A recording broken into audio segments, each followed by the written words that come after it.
اللہ الرحمن الرحیم۔ السلام علیکم ورحمۃ اللہ وبرکاتہ۔ حضرت ابو جہم رضی اللہ تعالیٰ عنہ ابو طالب سے اور وہ حضرت عبد المطلب سے روایت کرتے ہیں۔ حضرت عبد المطلب کہتے ہیں میں حرم کعبہ میں محو خواب تھا کہ میں نے ایک دہشت ناک خواب دیکھا اور نہایت خوف میں مبتلا ہو گیا۔ میں قریش کی ایک کاہنہ عورت کے پاس گیا۔ میں نے کمبل اوڑھ رکھا تھا اور میری زلفیں کندھوں پر لٹک رہی تھیں، پراگندہ حال تھیں۔ کاہنہ نے میرے چہرے سے افسردگی محسوس کر لی۔ میں ان دنوں اپنی قوم کا سردار تھا۔ کہنے لگی ہمارے سردار کا کیا حال ہے اور چہرے کا رنگ کیوں بدلا ہوا ہے؟ کوئی حادثہ تو نہیں ہو گیا؟ میں نے کہا ہاں۔ ان دنوں لوگوں کی عادت یہ ہوتی تھی کہ ہر آنے والا شخص سوال کرنے سے قبل اس کاہنہ کا دایاں ہاتھ چومتا اور پھر اس کے سر پر ہاتھ رکھ کر اپنا مدعا بیان کرتا، مگر میں نے اپنے مقام و مرتبہ کا لحاظ رکھتے ہوئے ایسا نہیں کیا اور سیدھا بیٹھ گیا۔ میں نے کہا آج رات میں نے حرم کعبہ میں سوتے ہوئے خواب دیکھا ہے کہ زمین سے ایک درخت نمودار ہوا جس کا سر آسمان تک جا پہنچا اور ٹہنیاں مشرق و مغرب تک پھیل گئیں۔ وہ درخت سورج سے زیادہ روشن و منور تھا۔ پھر میں کیا دیکھتا ہوں کہ سب عرب و عجم اسے سجدہ کر رہے ہیں اور اس کا نور مسلسل بڑھتا جا رہا ہے۔ میں نے دیکھا قریش کے کچھ لوگ اس کی ٹہنیوں سے لٹک گئے اور قریش ہی کے کچھ لوگ اس درخت کو کاٹنے کے لیے لپکے، لیکن جب وہ قریب ہوئے تو ایک نہایت حسین نوجوان نے، جس سے بڑھ کر میں نے خوبصورت اور بہتر خوشبو والا کوئی نوجوان نہیں دیکھا، انہیں مار بھگایا، ان کی پسلیاں توڑ دیں اور ان کی آنکھیں باہر نکال دیں۔ میں گھبرا کر خواب سے بیدار ہو گیا۔ حضرت عبد المطلب کہتے ہیں یہ سنتے ہی کاہنہ کا چہرہ زرد پڑنے لگا اور وہ یوں گویا ہوئی اگر تمہارا خواب سچا ہے تو تمہاری پشت سے وہ شخص پیدا ہوگا جس کی حکومت مشرق و مغرب تک ہوگی اور لوگ اس کے دین پر چلیں گے۔ حضرت عبداللہ بن کعب بن مالک سے روایت ہے کہ مجھے میری قوم کے چند شیوخ نے بتلایا کہ وہ عمرہ کرنے نکلے۔ ان دنوں حضرت عبد المطلب مکہ میں باقید حیات تھے۔ ان کے ساتھ ایک یہودی تیمہ بھی شریک سفر تھا۔ وہ مکہ یا یمن میں بغرض تجارت جا رہا تھا۔ حضرت عبد المطلب کو دیکھتے ہی بولا ہم اپنی کتاب کی روشنی میں کہہ سکتے ہیں، جس کا فیصلہ ناقابل تبدیل ہے، کہ اس شخصیت کی پشت سے وہ نبی نکلے گا جو ہمیں اور اپنی قوم کو قوم عاد کی طرح تہہ تہہ کر دے گا۔ جس رات رسول اللہ صلی اللہ علیہ وآلہ وسلم کی ولادت بسعادت ہوئی، اس رات ملک یمن میں ایک عامر نامی آدمی اپنے بت خانے میں بیٹھا تھا۔ آپ صلی اللہ علیہ وآلہ وسلم کا نور مشرق سے مغرب، جنوب سے شمال اور زمین سے آسمان تک محیط تھا۔ اللہ تعالیٰ نے عامر کے سامنے سے پردہ ہٹایا۔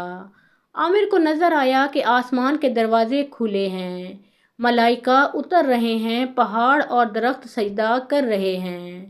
وہ حیران تھا کہ یہ کیا ہو رہا ہے کہ یکا یک عامر کا بت اوندا گرا اور اس سے یہ آواز آئی، اس نبی کی ولادت ہوئی جن کا مدت سے انتظار کیا جا رہا تھا، جن سے درخت اور پتھر کلام کریں گے، جن کے اشارے سے چاند دو ٹکڑے ہو جائے گا۔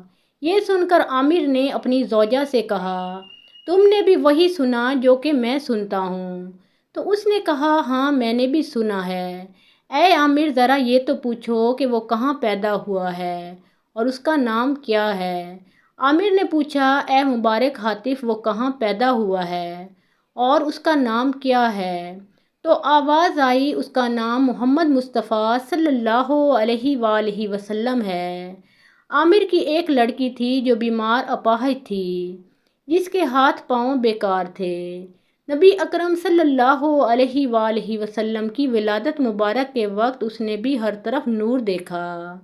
اس نے اللہ کی بارگاہ میں عرض کی اگر اس نور میں برکت ہے تو مجھے بھی اس کا حصہ ملنا چاہیے۔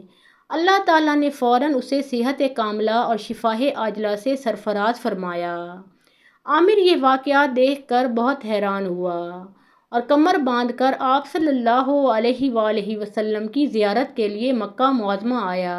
تلاش کرتے ہوئے حضرت آمنہ رضی اللہ تعالیٰ عنہا کے در دولت پر حاضر ہوا اور عرض کی خدارا اس مسافر غریب الوطن کو اپنے نوزائیدہ بچے کی زیارت کرا دیں۔ حضرت عبدالمطلب رضی اللہ تعالیٰ عنہ نے نبی اکرم صلی اللہ علیہ وآلہ وسلم کو اپنی آغوش میں اٹھایا۔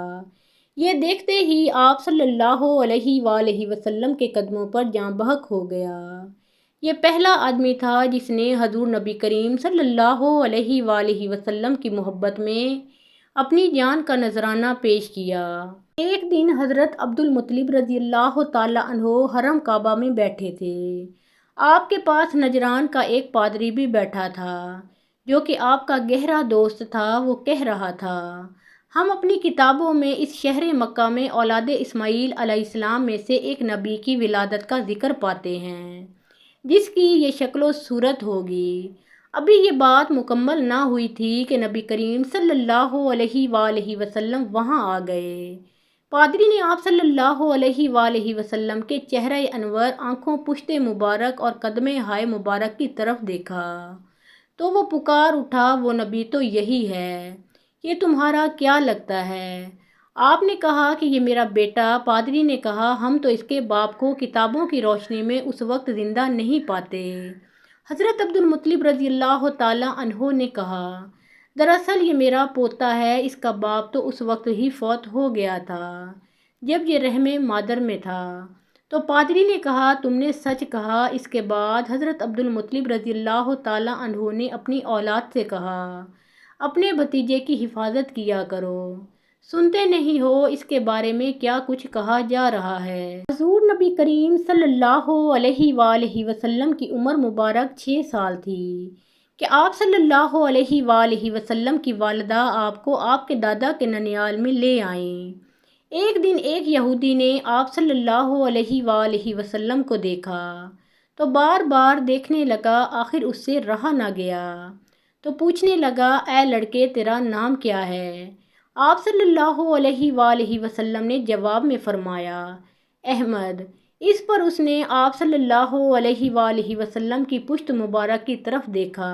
اس وقت اس نے کہا، یہ اس امت کا نبی ہے۔ پھر وہ اپنے لوگوں میں گیا، اس نے انہیں بھی یہ بات بتائی۔ ان لوگوں نے یہ بات آپ صلی اللہ علیہ وآلہ وسلم کی والدہ محترمہ کو بتائی۔ اس پر حضرت بی بی آمنہ رضی اللہ تعالیٰ عنہا کو خوف محسوس ہوا اور وہ آپ صلی اللہ علیہ وآلہ وسلم کو مدینہ منورہ سے واپس لے آئیں۔ محترم ناظرین، پیارے آقا محمد مصطفیٰ صلی اللہ علیہ وآلہ وسلم کا پیارا نام ایک بار کامنٹ سیکشن میں ضرور لکھیے۔ ویڈیو پسند آئی ہو تو لائک اور شیئر کیجیے۔